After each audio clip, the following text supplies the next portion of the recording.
Good afternoon, ladies and gentlemen. Well, welcome to today's episode of Lewis Presents. I'm outside what used to be the old Walthamstow Granada cinema here on Hoe Street, Walthamstow. This used to be a cinema originally in 1907. It was called the Victoria Palace Theatre. And a man that frequented this cinema back in them days 100 years ago was a young Alfred Hitchcock. When he lived in Leytonstone, there used to be 30 cinemas from Leytonstone to Walthamstow. Now, sadly, there's only one left in the whole borough, the Walthamstow Empire. But Sidney Bernstein in 1930 bought this site, a Grade 2 listed building, and turned it into what became the Walthamstow Granada. 2,700 all-seater venue for cinema and entertainment purposes. In the 50s and 60s, the Beatles, the Rolling Stones, Little Richard, Jerry Lee Lewis and the Kinks all played there. Sadly, in 1973, it stopped being a music venue. And in 1968, the stalls were taken out of the lower auditorium and just the upper auditorium was used for films. In October 1973, two more smaller screens were introduced downstairs and this became a multiplex cinema. For the next few years, the Walthamstow Granada went under some new ownership and some radical changes. It became known as the Coronet, the ABC, and finally it was known as the EMD Cinema.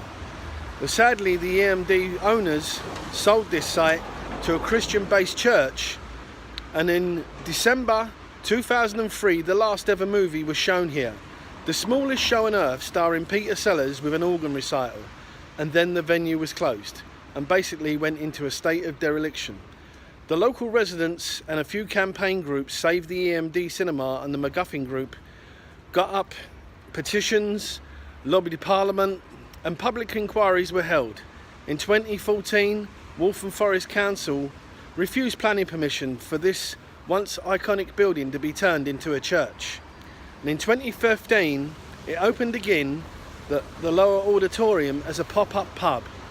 And in 2016, the first movie was shown here again under the name of what it is now, the Murph, Marvel and Maud Theatre. Two of the lower screens are still being used today for music, pantomimes, plays and poetry evenings. But last year, Waltham Forest Council bought this historic site back for £2.6 million, and now Soho Theatre is going to do live entertainment down here, pantomimes, music, plays and films once again, as this undergoes radical redevelopment, a 1,000 all-seater entertainment venue. So I hope you enjoyed this episode today of Lewis Presents. It was entitled The Lost Cinema of Walthamstow. Thanks for watching.